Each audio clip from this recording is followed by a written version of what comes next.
ஒரு குழந்தை இல்ல, 2 குழந்தை இல்ல, கிட்டத்தட்ட 600 பெண் குழந்தைகள கொன்றுருக்காங்க. ஸோ நான் என்னன்னு சொல்றேன் பொறுமையா கேளுங்க. இந்த மாதிரியான இன்ட்ரஸ்டிங்கான இன்ஃபர்மேஷனுக்கு நம்ம ஐடியா ஃபாலோ பண்ணிக்கோங்க. எலிசபெத் பத்தோரிங்கிறவங்க ஒரு ராஜ குடும்பத்தை சேர்ந்த ஒரு பெண்மணி. அவங்களோட ஹஸ்பண்ட் அடிக்கடி போருக்கு போகிறனால 16th செஞ்சுரியோட ஸ்டார்டிங்லேயே அவங்களோட ஹஸ்பண்ட் இறந்துடுறாங்க. அவங்க ஹஸ்பண்ட் சாவறப்ப அந்த பெண்ணோட வயசு பார்த்தீங்கன்னா 43. ஸோ அப்போ அவங்க செகண்ட் மேரேஜ் பண்ணலாம்னு யோசிக்கிறப்ப அவங்களோட ஸ்கின்னோட தன்மையெல்லாம் ரொம்ப சுருங்கி போய் இருக்கிறனால செகண்ட் மேரேஜ் இனிமேல் எப்போ பண்ணுறதுன்னு யோசிச்சுட்டு இருக்காங்க. அப்போ சடனாக அவங்களோட வீட்டு வேலைக்காரம்மாவோட உடம்புல அடிபட்டு அந்த ரத்தம் இவங்க மேலே படுது. அப்போ அந்த ஸ்கின்னோட தன்மை பார்த்திங்கன்னா பழைய மாதிரி பளபளன்னு மாறி இருக்கு.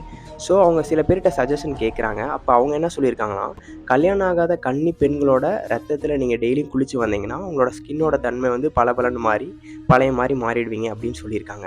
இதை கேட்ட எலிசபெத் பத்தோரி மற்ற வேலைக்காரங்களோட உதவியோட தினமும் ஒரு பெண் குழந்தைங்களை கடத்தி கொண்டு போயிட்டு அவங்களோட பாதாள அறையில் அவங்கள தலைகீழாக கட்டி தொங்க விட்டு அவங்களோட கழுத்து பகுதியில் காயம் பண்ணி அதுலேருந்து வர ரத்தத்தில் டெய்லி குளிச்சுட்டு வந்திருக்காங்க. இது மாதிரி கிட்டத்தட்ட 600 பெண் குழந்தைகளை சித்திரவதை பண்ணி கொண்டிருக்காங்க.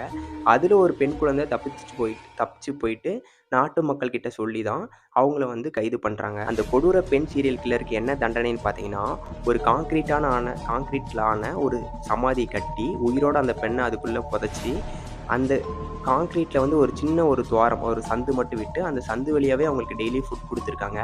கொஞ்சம் வருஷம் அதுலேயே உயிரோடு இருந்து அதுக்கப்புறம் அந்த பெண் செத்துறாங்க. வரலாற்றிலேயே இந்த பெண் தான் வந்து ரொம்ப கொடூரமான பெண் சீரியல் கில்லர் அப்படின்னு சொல்கிறாங்க.